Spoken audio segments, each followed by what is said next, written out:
Okay. Before we get into our interview with Joel Godett, we want to thank our other sponsor for today, and that is Thirdsy, the collagen-based recovery drink that helps you improve your sleep and just be a better person overall. You take it every night before you go to bed, about an hour before you hit the rack, and then you're going to get some fantastic sleep. It has GABA, L-theanine. It doesn't have melatonin in it, so it's not habit forming. It has magnesium, helps calm your central nervous system, helps you to be able to relax more, fall asleep more quickly, and it tastes great. And I look forward to taking it every single night. And you will get the most out of the sleep that you get. You can go to Thirdsy, that's THIRDZY.com. You can use our code TEF and you will save 20%, and you will improve the way that you recover and the way that you sleep, and will be just in a better mood when you wake up in the morning. I absolutely love You'll my just be a Thirdsy. happier person. It's the stuff works, man. I'm telling you. Like when we were at the Masters stuff in Birmingham, I started freaking out because I thought I didn't bring enough, and found an extra pack, and it sounds weird. So I wake up cleaner. Like that's a fact too. I'm not like typically I'm a slow riser. Like it takes me I just sleep very deep and heavy. And when I take Thirdsy, I wake up and I'm like, oh, I'm up. Let's go. Yeah. It's hard to describe. Maybe it's just because I'm coming out of a cleaner, deep sleep stage, but yeah, I definitely am my wife notices it too, because she doesn't have to beat me with a box full of nickels to get me out of bed. Yep. All right. Thirdsy.com. Code is Great TEF. visual. You're going to save 20%. As you know, the same weekend as the Masters CrossFit Games, where the three of us were located in Birmingham, Alabama, the Teenage CrossFit Games are going on at the Pitt Fitness Challenge, at the Pitt Fitness Ranch, I think in Kalamazoo, Michigan. Joel Godett, who the three of us have worked with before on broadcast, he is the guy who usually calls the team competition at the CrossFit Games. He was there, and I sat down with him, and he gave us kind of a top-line recap about how everything went and the people who kind of made headlines in Kalamazoo. So here is my interview with the voice of the Teenage CrossFit Games, Joel Godett. Let's bring in our guest today. He is the man who called the team competition for the 2024 CrossFit Games and the Teenage CrossFit Games in, where was that exactly? Joel Godett. Where were the Kalamazoo, Michigan, That's and right. Three Home Rivers, K-Wings. Michigan. Yes. Joel, how you doing, man? I'm good. I just want to let you know that I came prepared. Dallin Pepper and Jason Hopper in a no holds barred falls count anywhere match at the NXT parking lot.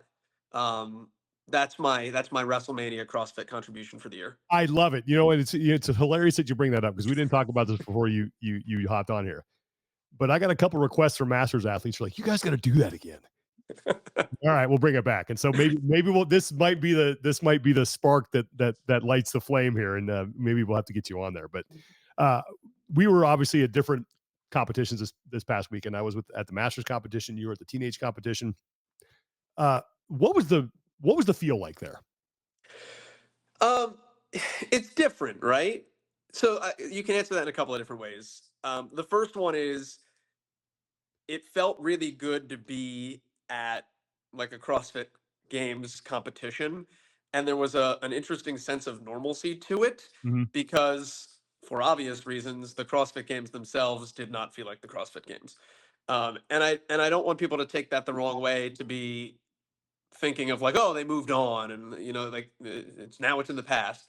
But for the most part, these are teenage kids that are doing CrossFit because they like fitness and they go to their boxes and they're good at it, and are not people that were directly connected to what happened in Texas. And for them, it's great to get to compete on this stage and this level. And I think there were a couple of Jukic shirts, like the Go Ruck shirts, that were worn by some athletes. But beyond that, you kind of just were able to show up and be like, hey, it's the CrossFit Games for teenagers. And there was an interesting innocence to that I think was, I don't want to say refreshing, because I don't want people to take it the wrong way, but there was a piece to it where you're like, you know what, these kids are getting what they need for them as CrossFit athletes, because certainly if they would have been competing in Texas, it would not have been that way. Who were some of the athletes that stood out? Because this is clearly, the next generation that we will be watching in a few years compete as individuals, and we've already seen that kind of happen with some teenage athletes who have filtered up into the individual competition and are starting to make a name for themselves. But who stood out to you? A handful of different people. There were some big names that were obvious. I think in the girls 16 and 17-year-old division, that was the division that we kind of went into circled to say like this is going to be the awesome one. Lucy McGonigal is already an elite level Mhm. athlete. She was 19th at the European semifinal this year. Uh, I know she posted about, loved the experience and had a good competition, but a few execution errors cost her.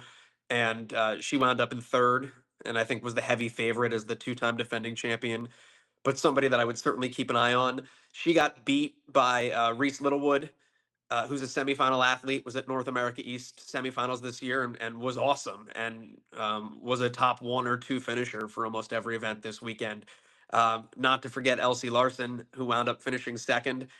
She kind of got like Laura Horvath 2021 because afterward Lucy McGonigal and Reese Littlewood got the interviews for finishing first and Yeah. third. Um, but I think those are the ones that jumped out first and foremost. And then you go down that list. There's so many. Like Riley Beebe is someone who's been around teenage competition forever. That was the division that I think stood out most, and typically is the division you see make an immediate impact next at the elite level because the girls I just think transition faster. RJ Mestry is now a two-time champion. He was awesome in the boys 16 to 17 division. And I think is somebody that you'll see. I don't know if it's next year, like it took Dallin Pepper 2 years to qualify. Um, but I think is somebody that will be on some radars. And then what I think is really cool is that when it comes to growing the sport and growing CrossFit, we all kind of look at it at the elite level, and I know there's lots of talk and discussion of like, well, should all of the spots that are allocated to all of these other areas of the world exist? Because like, are you really getting the top 50, 40 fittest? And I've always kind of fallen on the side of like, yes, because opportunity is necessary to create that growth. But also, where I really think that growth comes from is the teenage level. And when you look at the Teenage CrossFit Games, that's where you've seen a lot of your diversity. Um, there have been Middle Eastern podium finishers, there have been Latin American podium finishers. And I think we got the next really great one at the boys 16 and 17-year-old division this year. His name was Caden Stain, Mhm. South African. It's a long journey. His father had told him out of semifinals he needed to finish in the top 10 if he wanted to come to the games.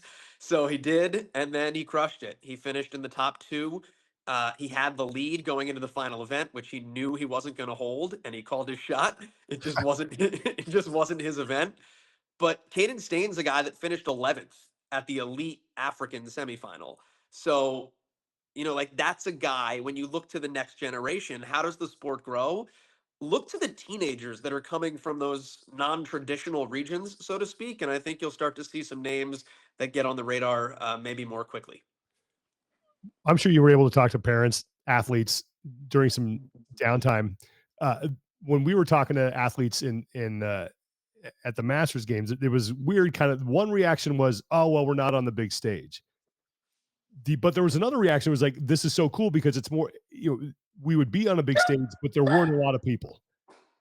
What was the reaction from the athletes and the parents about how they felt about being removed Yeah, from that being with the individuals in that giant spotlight?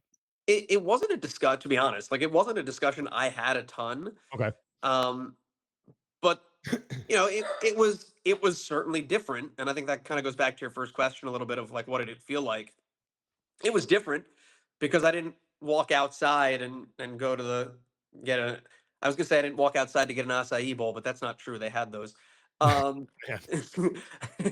I didn't walk outside and go to the merch tent the same Mhm. way that you would in Madison or in Fort Worth, and then walk over to the Coliseum. So like, yeah, it's a smaller event, but I also think it's the right event, right? Like everybody was there to see the teens and everything was focused on the teens, and it was different than the Masters competition in the sense that it was in an arena, Mhm. um, as opposed to like a convention center. So like I walked into an arena normally. There was one arena floor with one rig that was set up, and if you were in the stands, you were like, so it had that. It kind of felt like a semifinal, if I'm being Mhm. honest. Um, and I think if you talked to I say the kids, but like if you talked to the young adults that were there competing, um, I don't. I'm sure they noticed because like Tia Tumi's not around the corner, but Yeah. it was cool for them to be the center of attention, and I think that's what part of this, the reason for the split was, and I think for that part it was accomplished. I didn't know really what to expect when I showed up in Birmingham. Didn't know what the mood was gonna be like, what the reaction would be, and I left that thinking, "Yeah, this is actually I think this was the right decision to spin this off," and I think in the future, there should be sort of like a championship month where these, the adaptive age groups lead into the games. W What was your first of all, what were your expectations going in? Um, so I was of the ilk that like when this happened, I was like, "Yep, right. That's how this should be." Mhm. And when it came to the teen competition in particular, like I've been to this, I've been to the Pit Teen Throwdown, which is the organization that put on the games since they were founded in 2020.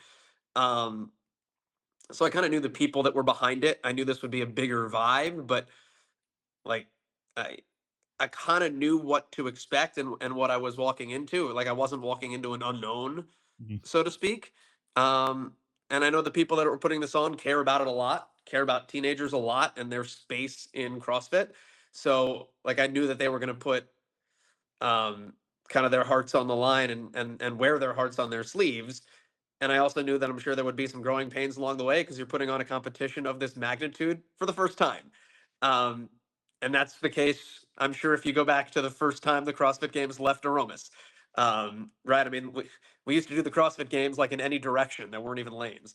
So, like all of those things factor into it. But I mean, I thought it met kind of what I expected it to be, and I think it met a bar that was set, and it'll keep raising that bar on itself. I thought again at the end that this was the right decision to spin these off. What did you walk away with as far as what you thought about the decision to make the teens a separate thing from the games? 100%, Yeah. 100%. They and the amount of people that were like, I've watched more teenage competition or I've watched more masters competition than I ever have before. Mhm. Like, all right. I mean, I don't know how many, like I don't know what your stream did. I haven't looked at the numbers of it, but it was like I think like the first day got, I mean, tens and tens and tens and tens of thousands, and same on our side. Like that, I feel like that happened at the CrossFit Games for the most part because people like clicked on it by accident looking for the Yeah. elite stream. Yep. Now that there are people truly watching and looking in, and I'll tell you what, I thought one of the coolest interactions ever. Matt Rattay was our analyst, first time ever doing broadcasting. He did awesome. Um, 2016 teams athlete, really good weightlifter. Mhm. He's also Korean. And there were two Korean athletes, Lee Dong Chan and Hyun Kim. So they're both competing, and Matt sees they're from Korea, and we're on the live feed. And in Korea, like their rallying cry is to yell fighting. It's like we would be like, let's go, Uh, like LFG, all that stuff. And it's, fighting. And there's a really particular way you say it. So Matt's talking about the Koreans and he drops a fighting on the air. And I'm sitting there and I'm like, oh my God, we're all going to get canceled. Um, and it was hysterical because the competition ended and the two Koreans came up to them with I think one of their fathers who spoke English. Um, and he said, "Are you the guy on the broadcast that said the fighting?" Because everybody back home in Korea was thrilled that somebody like they heard it and it sounded great and it sounded the right way and like somebody spoke to them. Which A was a cool moment, but B, that tells you that there's a whole bunch of CrossFit people in Korea yeah. that tuned in specifically to watch these two teenagers compete. And Mhm. that's how you grow interest and that's how the sport grows. And I don't know if that happens the same way if they're all coupled together in Fort Worth. We're only a few days out of this, so I know it's hard to kind of put together a complete and total after action report. But where do you think now that the opportunities to kind of take the next step and make this better for next year are? I mean, it comes with learning, right? Like I'm not, I only saw the broadcast side of it. So like operationally, I can't tell you like what worked and what didn't work. Yeah. But there's certain things that just come with running an event of this scale. At this level, that are different than running the Legends comp when it's just the Legends comp, or running the pit team throwdown when it's just the pit team throwdown, which had only ever been, at the box in Three Rivers, Michigan. Now you're at a stadium, all those types of things. I know they do that, like they do an after action report every year, and they do a great job with it. So I'm sure they'll be in the weeds on all of it. But it was like, I can't say enough about how they pulled it off, and the amount of work and blood, sweat, and tears that went into it. Well, I know the audience certainly appreciated having you there to call all the action. And thanks for stopping by and giving us the recap, man. What's next for you? You going back? Is it college football, basketball? What's on the horizon? You're gonna laugh at this. The next big thing I'm broadcasting is the Elite Trades Championships, which is like professional electricianing, but Iron Chef style. Seriously? I'm 100% serious. That's amazing. When can we watch this? CBS Sports Network. Oh my God, this is going to be awesome. I can't wait. Please let us know. They build an arena, and like you've got to like wire a solar panel in like X How amount do you of time. prep for that? They give me notes. So people know who are either watching or listening to this. Joel on the broadcast team is probably like the guy who preps the most and is taught like me and a lot of the other members of the broadcast team like how to like take notes and get organized. So I can't imagine the stuff that you're going to come up with for this. I didn't even know that something like this existed. That's incredible. I do a lot of history of HVAC. Oh man, we'll enjoy that. We'll I can't wait to see this. This is amazing. All right. Joel Godett, thanks so much for stopping by, man. Always good seeing you, and best of luck in the future, and looking forward to running into you in person again soon. Anytime, son.